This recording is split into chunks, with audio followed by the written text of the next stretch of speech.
pretty big boy. Nick is about 8 years old, and he weighs in at about 550 pounds right now. And he's actually not full grown quite yet. Adult male California sea lions can actually get up to between 600 and 800 pounds. So he's still got quite a bit of growing to do, as you guys can see. Now you guys may notice there's some differences between Nick and some of our females. Besides his sheer size, he also has a little bit of a bump up on his forehead. That's called his sagittal crest. It's a physical trait that sets him apart from the females. And as he gets bigger and as he continues to grow, that bump will become more and more apparent.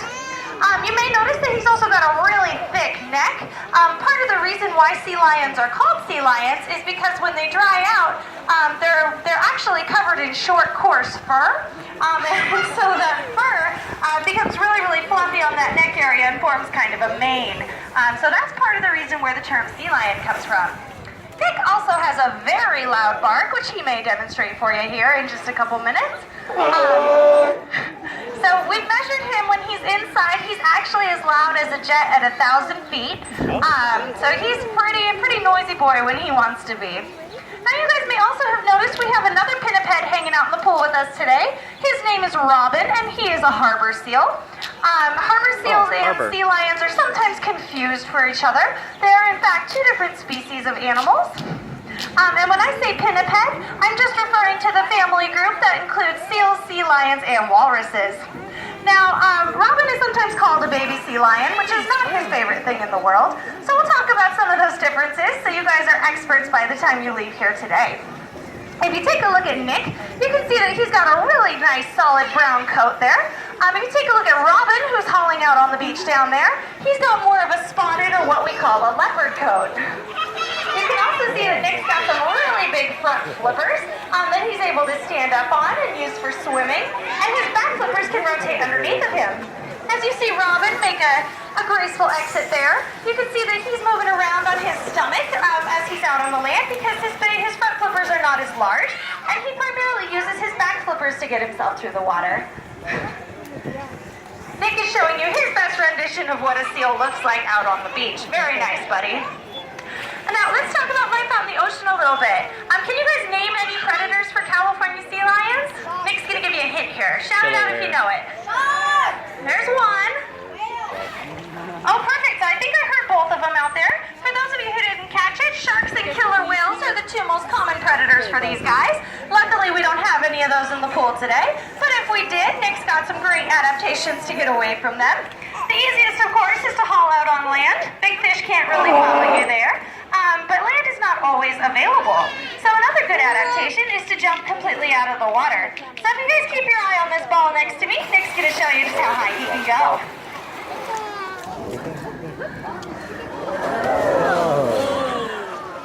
Very nice, buddy, but I think you can go a little bit higher. What do you guys think? Yeah.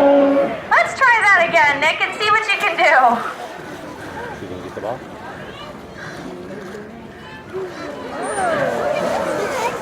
That was better, buddy. Good job.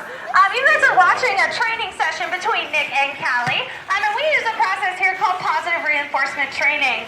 So a part of that training is making sure that we're holding our animals to the criteria of their behavior, which means that if they don't quite make it, like Nick didn't quite touch the ball that first time, we want to give them another shot so that they can be as successful as possible. Now, Nick is getting ready to show you guys another cool adaptation that he has, which is his speed swim. California sea lions can actually swim up to 25 miles per hour, and for reference, that's 5 times faster than any human Olympic swimmer. So Michael Phelps is not going to be beating Nick in a swimming competition. Now, if you guys keep your eye on Nick, he's going to show you just how fast he can go.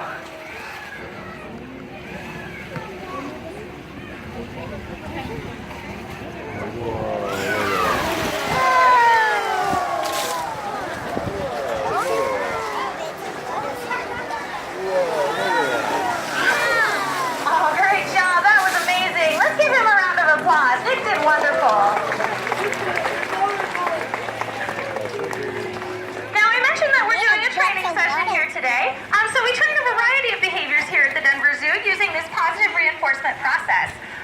We use it for a couple different reasons.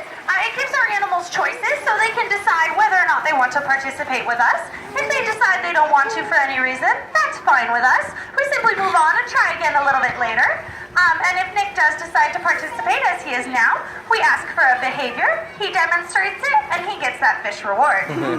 This process also allows us to build trust between our keepers and our animals, which is super important for doing behaviors such as the ones that allow them to participate in their own health care. So we do body checks at least once a day, and we do training sessions 6 to 10 times a day to make sure that we're mixing it up, keeping things fun, keeping things variable for them, so they never quite know what's coming next. These guys are incredibly intelligent. They love to learn. They love to be challenged. That's true for pinnipeds in general. So learning new behaviors is definitely an important factor as well. So Nick is showing you some of those husbandry behaviors. We can look inside of his mouth. We can look at the underside of his flippers. We can even look at his underbelly, and we can do what are called tactiles, where we can touch parts of his body. We just let him know that we're going to do so. But because of that trust that we have built up with him, we're able to do these things. So if something ever happens, if Nick becomes sick for any reason, he's able to get the care that he needs. So Nick is going to head off here, I think, in just a couple of minutes with Callie. And when he does, we'll talk a little bit about some of his conservation efforts. So these guys, we live in a landlocked state, rather far away from California. So sometimes it's tough to think of what we can do to help these guys. A big thing that we can do is be mindful of our seafood choices.